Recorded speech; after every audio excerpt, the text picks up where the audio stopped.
Hello, my name is Dr. Sadie Jones and I work at the University of Southampton, and I've been leading the hashtag Sutton Astro Art project for the last 4 years.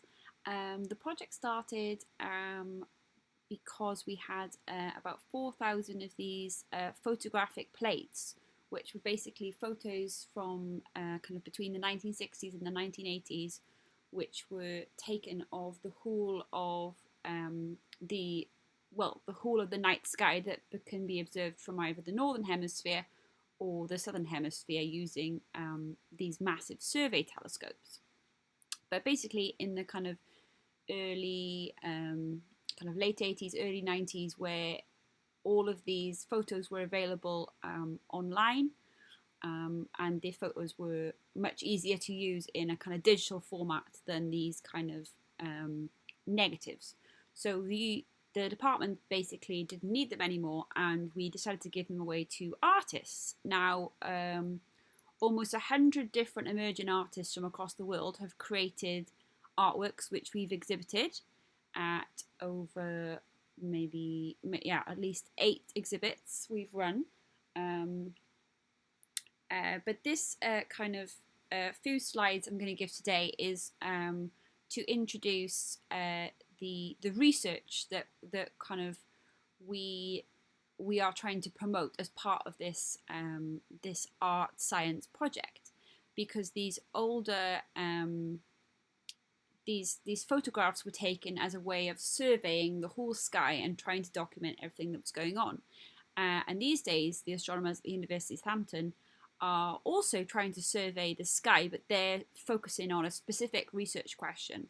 And the research question they're trying to figure out is basically the effect that dark energy is having on the universe. So I will kind of explain in the following few slides how we can, why the astronomers who are using something called the Dark Energy Survey are trying to survey galaxies in order to figure out the mysteries of dark energy.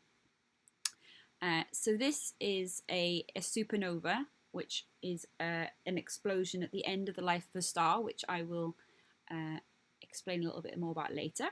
This is a picture of some of the artwork that was created in our kind of real life face-to-face workshops that were part of our art exhibits at various locations. Mainly the ones we run were in the Southampton University campus and in art galleries and in a church in Poole as part of Light Up Poole. This is a piece of artwork by Helen Corley, which was kind of inspired by the plates that we gave out. And you can see it's in a very nice location here. And this is one of the members of the public, and I'm explaining the plate to them at our Light Up Poole exhibit. Okay, so who am I? A little bit more about me. My own research is actually in supermassive black holes. Here you can see an artist's impression of a supermassive black hole. Some of these supermassive black holes at the centres of galaxies are what we call very active. So they have a very bright centre, and also some of them have these jets, which again are very mysterious, and we don't really know how jets work. But today I'm going to focus on talking about stars, supernova, and kind of what kind of mysteries supernova can reveal to astronomers who I work with. Normally, when we are allowed to, I take a mobile planetarium out into schools and talk about all the different research that we do at the university. Okay, so I'm actually in Wales at the moment, but the University of Southampton is in the south of England. You can see it here on Google Maps. This is a kind of picture of Southampton kind of city centre. This is basically the Bargate, which is kind of what remains of the city walls that used to go around Southampton. Unfortunately, Southampton was very much bombed in the Second World War, so a lot of the more kind of historic buildings and things were destroyed. But there is still some nice parts that have lasted. And Southampton is obviously very famous for the place where the Titanic sailed from. But yeah, like I said, I'm currently in Wales. I'm in the South Wales, roughly at this location on the map, and I'm here for the third lockdown at least, with my parents and their 3 dogs, Billy, Milo, and Stella. So I think Wales is a lovely place. This is a picture of Snowdonia, which is in the north of Wales, and I've been there. This isn't a picture I've taken, but there it is very beautiful. So yeah, so normally I'm in Southampton working at the university, but because of the lockdown, I'm here in Wales. Why did I want to take up astronomy? Well, in school I really loved physics and maths. But I also really kind of felt myself to be quite creative. So I also really liked art and English. So I essentially kind of compromised when I went to A-levels by doing physics, maths and computing, but then also choosing art to kind of keep the creative side of me going. I also dreamed of being an astronaut at that kind of age when I was about 14. But I guess I thought maybe because I had or have asthma and bad eyesight, normally wear glasses, that I probably wouldn't be chosen for the astronaut program. So I thought I was still fascinated by space, so I thought I could be an astrophysicist and explore space from the ground using telescopes. And very cool pictures of Hubble, such as this one, from the Hubble Space Telescope, were coming out at the time. Now, I should mention here that this is not a true colour image. This isn't how your eyes would see this dust and gas in space. But what happens is the Hubble telescope is able to see different wavelengths of light using different filters.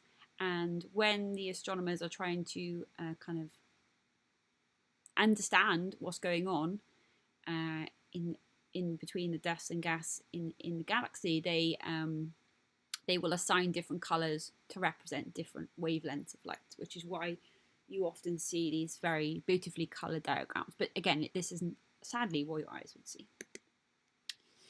Okay, so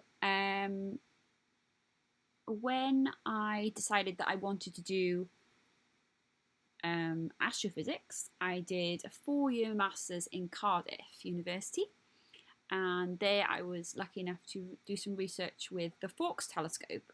The Fawkes telescope, I think the one in this picture is in Hawaii, but I wasn't unfortunately able to go to Hawaii, but I was still able to control the telescope online, and you can still do this. You can sign up and get a free account, and you can take images with this massive telescope yourself using the internet. So I really enjoyed this part of my research, and then I went on to do another 4 years in Southampton University doing what is called a PhD. So this is a job when you're doing a PhD, or at least in science, you're paid to do that job, but you're still classed as a student, so you don't have to pay taxes and things like that. So as part of my PhD, I've got to go and do lots and lots of travelling, and I still get to do, I'm still very lucky that I get to do lots of travelling as part of my job now, which is basically full-time public engagement and outreach with astronomy. So here you can see me with one of my colleagues, Charlotte. She is a researcher in supernova, and we actually went to this telescope, the NTT telescope in Chile, to observe for her research across Christmas Day. So this is us on Christmas Day wearing our Christmas head attire. I've also been lucky enough to go to places like Japan, where I was at the Communicating Astronomy with the Public conference. And normally when you go to a conference or travel for your job, you're then kind of allowed to do a few weeks afterwards where you're on holiday. So exploring parts of Chile following my work there with Charlotte. Okay, so now, like I said, my job is full-time running kind of talks about astronomy, trying to think of of ways to demonstrate our astronomy and astrophysics research. So as well as being able to go to places like Glastonbury Festival and Festival on the Isle of Wight when that used to happen, and talk to people about the research. I've also been part of the teaching staff on the Tenerife field trip. So in this picture here, you can see some of these are actually the solar telescopes that are part of the observatory on the island of Tenerife. So we take second year students normally to Tenerife for 2 weeks, and the first week they design a gamma ray telescope, and in the second week they go up the mountain and we observe. I'm always kind of trying to look for ways that I can kind of still tap into the creative side of me, if you like. So I've performed comedy about my black hole research, and also at the moment I'm part of a science poetry performance that we're doing in 2 weeks' time for Science Week, and I'm going to perform poems about my astrophysics research. I also normally play a sport called roller derby, which is basically like, you play on roller skates, but it's a full contact sport. But it's a female-dominated sport, and it's really fun. And I'm hoping to be able to play that again soon.